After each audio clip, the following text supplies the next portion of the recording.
Hello and welcome to my YouTube channel. This is Mr. Professor and you are watching Mr. Professor YouTube channel. Friends, in this video we are going to discuss about what is the classical definition of economics, what is production, what is distribution, what is exchange and what is consumption. So without wasting our time, let's go towards our topic.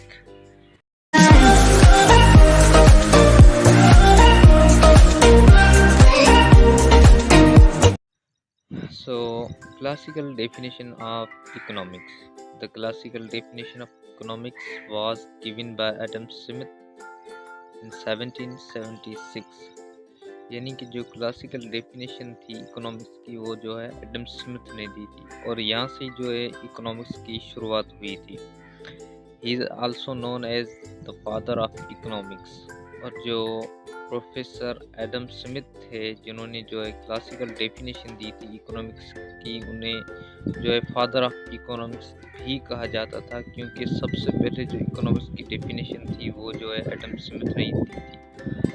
According to Adam Smith, economics is a science or art related to production, distribution, exchange and consumption of wealth by the society or nation. यानी कि जो professor Adam Smith थे उनके हिसाब से economics जो थी वो क्या करती थी, ये एक ऐसी साइंस थी या एक ऐसी साइंस की शाख थी जो हमें प्रोडक्शन, डिस्ट्रीब्यूशन, एक्सचेंज और कंजम्पशन जो है इसकी वेल्थ की, यानी इसके अंदर हमारे पास जो आ जाती है वो वेल्थ आ जाती है. वेल्थ का मतलब क्या होता है, गुड्स एंड सर्विसेज की जो भी डिस्ट्रीब्यूशन, प्रोडक्शन या एक्सचेंज या कंजम्पशन थी, जो नेशन इसको कंज्यूम करती थी, डिस्ट्रीब्यूट करती थी, एक्सचेंज करती थी या उनको प्रोड्यूस करती थी, तो इसके बारे में जो हमें बताती है वो क्या है, इकोनॉमिक्स. और in simple words, economics is the science of wealth. मतलब कि ऐसी साइंस जो हमें वेल्थ यानी गुड्स और सर्विसेज के बारे में बताए उसे इकोनॉमिक्स कहा जाता है. So after that we have production. Production क्या है, it is the process of generating output by using input.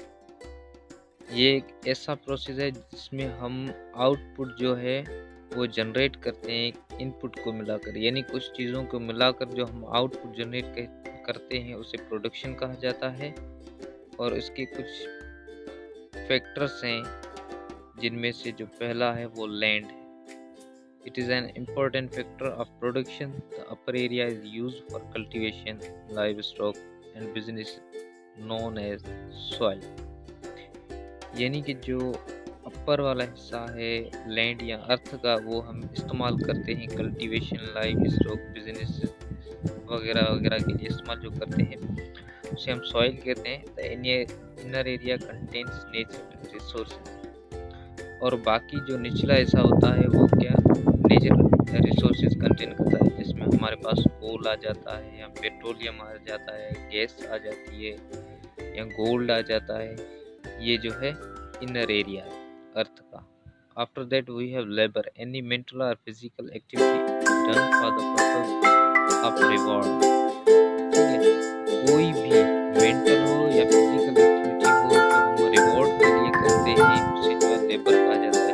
अगर मैं लेबर की सिंपल आपको डेफिनेशन बताऊँ तो जो मजदूर काम करते हैं उसे ही लेबर कहते हैं. लेकिन यहाँ पर लेबर में कुछ और भी चीज़ें आ जाती हैं जैसे कि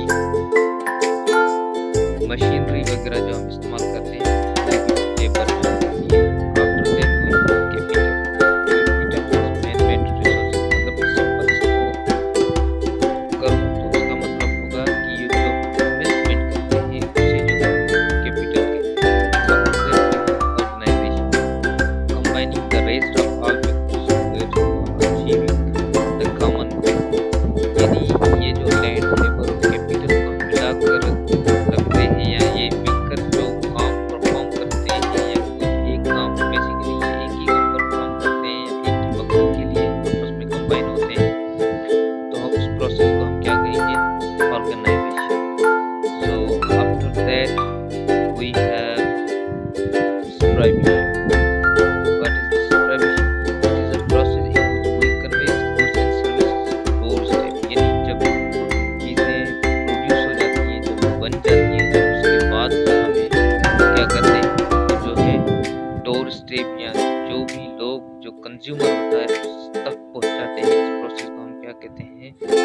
डिस्ट्रीब्यूशन।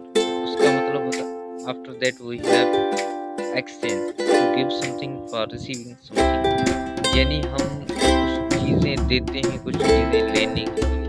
जैसे कि अगर मैं कहूँ मुझे कुछ चाहिए, जैसे कि फॉर एग्जाम्पल मैं मार्केट में गया, मुझे एक साबुन चाहिए, अब मैंने साबुन तो लिया, लेकिन उसकी जो पेमेंट मैंने दी, तो इस प्रोसेस को हम क्या कहेंगे, एक्सचेंज, यानी जो पैसे मैंने